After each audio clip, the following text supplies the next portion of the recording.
So polis datang dengan beberapa kereta, bermaksud yang benda ni memang sangat-sangat serius. So bila datang tu diorang siasat lah, oh tengah buat apa, check semua kan, tanya tengah buat apa, makan apa, berapa orang ada dalam rumah tu dan sebagainya. Dia siasat macam penjenayah lah. Sampai satu soalan.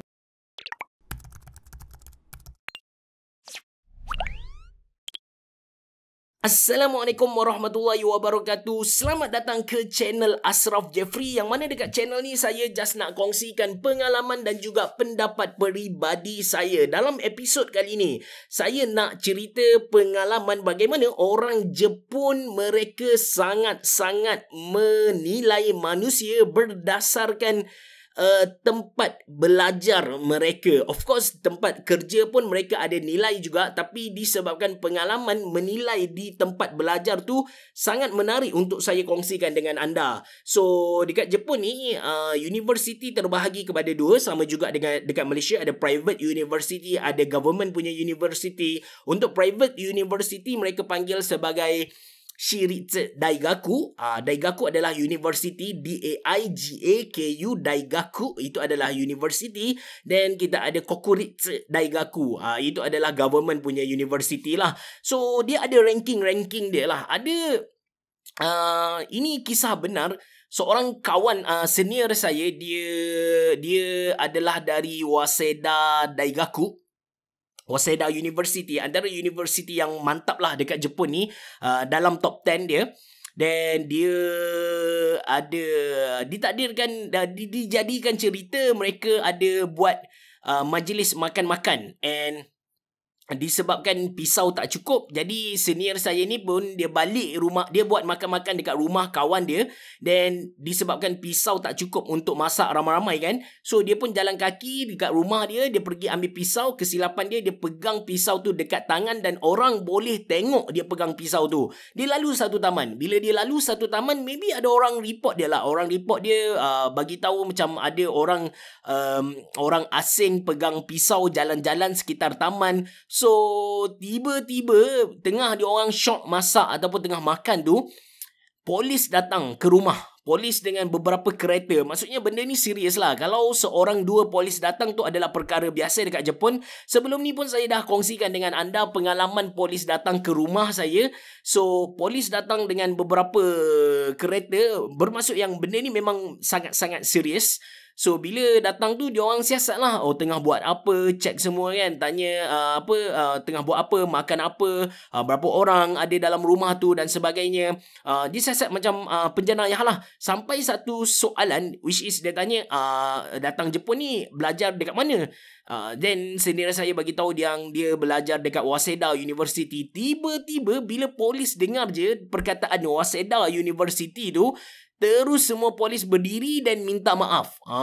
Sampai level macam tu guys. Seriously, ini benda yang berlaku, betul-betul berlaku. Cuma dari segi ketepatan cerita tu saya tak pastilah macam mana. Tapi hakikatnya ini berlaku dekat Jepun. And benda ni normal.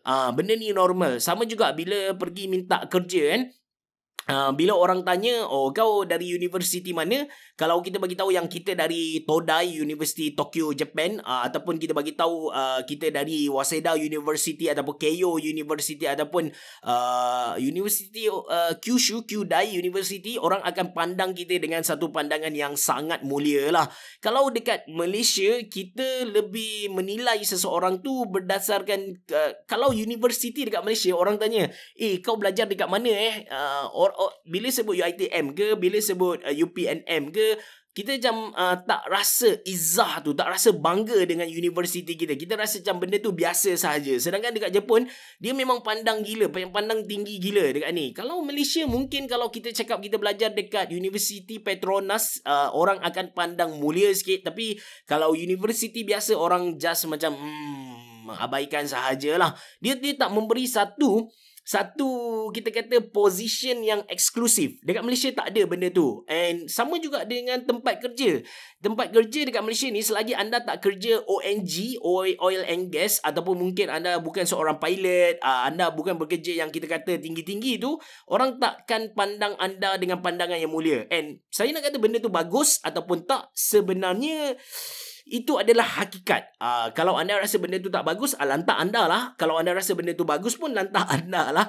Yang saya bercakap adalah realiti. Manusia memang suka judge seseorang berdasarkan dia punya status. Mungkin bukan universiti, mungkin di tempat dia kerja, ataupun mungkin kereta yang dia guna. And walaupun kita kata tahun 2022 ada lagi orang buat marketing dengan pakai kereta mahal, dia iklankan dia punya bisnes forex dengan jet peribadi yang dia curi gambar dan sebagainya.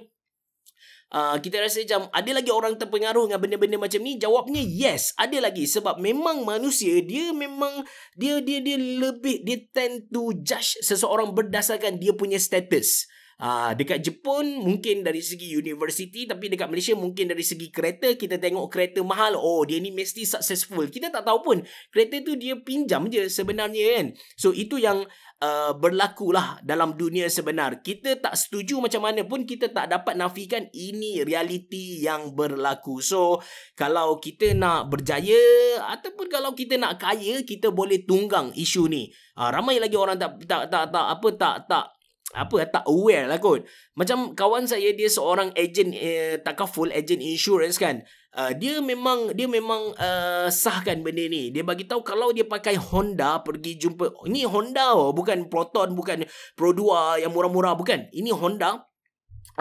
Dia pergi dengan Honda ataupun dia pergi dengan Honda dan ada seorang lagi pergi dengan Merc. Orang akan lebih nak dengar apa yang pakai Merc ni cerita. Yang Honda tu orang akan tinggalkan. Tapi kalau Honda dengan Myvi, of course orang akan pergi dekat Honda lah. Ini realiti. Bila kita hidup ni, kita tak boleh shock sendiri. Kita tak boleh anggap yang di sekeliling kita berlaku dengan apa yang kita suka. Tak boleh. Dia berlaku dengan dia sendiri dan kita kena ubah suai diri kita supaya dapat adapt dengan apa yang berlaku di sekeliling kita. Itu sifir untuk kita survive lah. Nak kata sifir untuk berjaya tu tak berapa tepat, tapi sifir untuk kita survive dalam masyarakat kita, dalam komuniti kita lah. So itu pengalaman di Jepun. Bukan pengalaman saya, tapi pengalaman senior saya. Pengalaman saya sendiri sebab saya belajar di Takushoku University. Takushoku University ni adalah universiti swasta yang memang orang tak nak belajar pun masuk dekat sana. So bila sebut Takushoku University pun ada sesetengah orang tidak kenal lah Takushoku University. Saya sendiri tak ada pengalaman tu, tak pernah rasa dipuji-puji disebabkan universiti dekat Jepun, tak ada. So itu saja dari saya untuk video kali ini. Saya tak tahu apa point yang saya cerita. Harapnya anda dapat sesuatu yang bermanfaat. Terima kasih kerana menonton. Assalamualaikum warahmatullahi wabarakatuh. Bereboh.